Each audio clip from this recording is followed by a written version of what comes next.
Στον πανέμορφο τόπο της Αρχαίας Ολυμπίας βρίσκονται για ακόμα μια χρονιά παιδιά μέλη της οργάνωσης εθελοντών Έλιξ, προκειμένου να προσφέρουν με θέληση, πείσμα, ενθουσιασμό και πολύ χειρονακτική εργασία σε έργα που γίνονται για την αποκατάσταση του φυσικού περιβάλλοντος. Τις ημέρες αυτές 15 παιδιά από την Ελλάδα και πολλές χώρες του κόσμου εργάζονται στο δάσος του Δρούβα, συμμετέχοντας ενεργά στο έργο του Δήμου της Αρχαίας Ολυμπίας για την αποκατάσταση των παλιών ξύλων στα μονοπάτια που οδηγούν στο μικρό θεατράκι, αλλά και σε αυτά που συνεχώς ανακαλύπτουν και που χρησιμοποιούν πεζοπόροι και επισκέπτες για να περιηγηθούν μέσα στο πανέμορφο αυτό περιαστικό δάσος. Η άψογη οργάνωση και συνεργασία του Δήμου με την ομάδα των εθελοντών και την στήριξη του φυσιολατρικού ομίλου της περιοχής έχει φέρει ήδη τρανά αποτελέσματα, αποδεικνύοντας το «όλοι μαζί μπορούμε». Οργανώσαμε ένα work camp για 15 μέρες.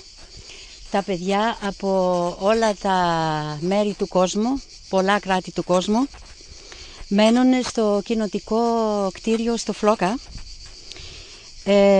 και φιλοξενούνται από το Σύλλογο.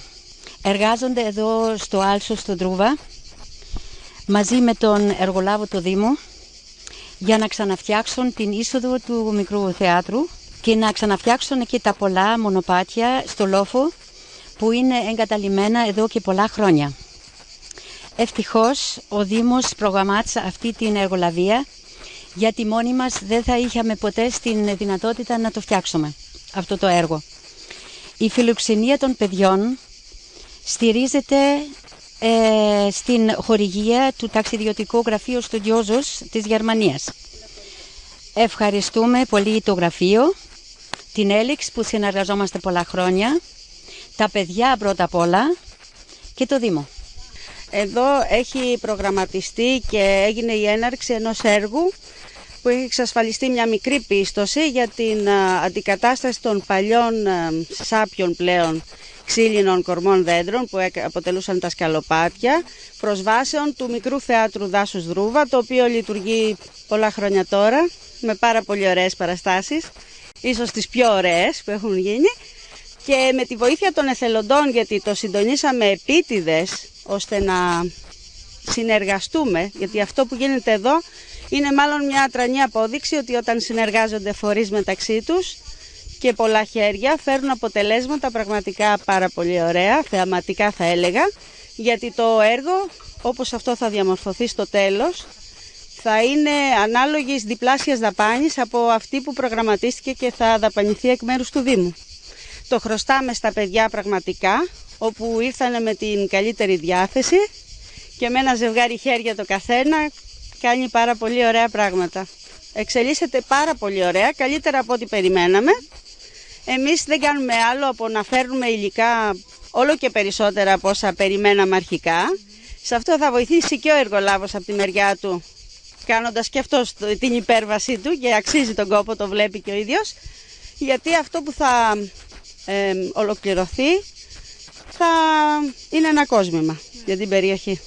Η πρόεδρος και τα μέλη της εθελοντικής οργάνωσης Έλιξ μιλούν στην κάμερα της ΣΟΡΤ για τη νέα τους αυτή εξόρμηση στην φύση της Αρχαίας Ολυμπίας. Μια περιοχή που κάποιοι από αυτούς την νιώθουν σαν την δεύτερη τους πατρίδα, καθώς έρχονται συχνά τα τελευταία χρόνια και ιδιαίτερα από το 2007 και μετά, όπου η περιοχή επλήγει από τις πυρκαγιές, έχοντας προσφέρει τα μέγιστα στην προσπάθεια για την αναγέννησή της. Είμαι η πρόεδρος της Έλιξ, της ομάδας εθελοντών που από το 2003 ερχόμαστε στην Ολυμπία και κάνουμε έργο το οποίο είναι χρήσιμο για την τοπική κοινωνία. Για φέτος είμαστε πάλι εδώ μια ομάδα, κάπου 15 παιδιά. Για 15 μέρες θα κάνουμε εδώ στο δάσος του Δρούβα και για φέτος θα τονίσω το πολύ σημαντικό που συμβαίνει είναι ότι ο Δήμος που μας έχει ενισχύσει κάθε χρονιά, δεν μπορώ να πω, αλλά φέτος ειδικά είχε δρομολογήσει το έργο, είχε βρει το κονδύλι και δεν πηγαίναμε να ζητάμε πώς θα γίνει κάθε έργο, παρά μόνο ήρθαμε εδώ, είχαμε μαστόρους, μας οδηγήσανε, μας δείξανε τον τρόπο. Τα παιδιά που είναι από πολλές χώρες μάθανε πώς μπαίνουν τα σκαλιά, πώς κάβεις το γαρμπίλι, πώς κουβαλάς τα ξύλα τα χαλασμένα, και όλο αυτό είναι πολύ σημαντικό γιατί δείχνει τι χρειάζεται σήμερα αυτή η χώρα. Συνεργασία. Συνεργασία. Αυτή η συνεργασία που δεν μπορώ να πω, κάθε χρόνο είχαμε συνεργασία και με το Σύλλογο και με το Δήμο, αλλά φέτος είναι σούπερ. Και βέβαια ο Σύλλογος μας στηρίζει κάθε χρονιά και είναι πολύ σημαντικό γιατί εμείς είμαστε ξένοι. Ερχόμαστε εδώ, δεν ξέρουμε τίποτα και ο Σύλλογος είναι από πίσω μας πάντα. Well, we're all volunteering here to help build the paths and help improve the area because of the fire that happened. Όλοι λοιπόν εδώ είμαστε για να βοηθήσουμε σε αυτό το δασάκι, στο μονοπάτι και επειδή όλοι έχουμε και την ευαισθησία για τις φωτιές που έχουν χαλάσει αυτόν τον τόπο, να βοηθήσουμε όπως μπορούμε. It's hard work, but it's good work and it's good to meet people from lots of different places. Κάνουμε σκληρή δουλειά, αλλά είναι ενδιαφέρουσα και το πιο ωραίο είναι που γνωρίζουμε νέους και νέες από όλο τον κόσμο. To know Greece and the people and the place and Hard work here? yeah, a little bit hard work, but it's okay. Έχουμε λίγο σκληρή δουλειά, αλλά είναι μέρος της εμπειρίας, τι καλύτερο.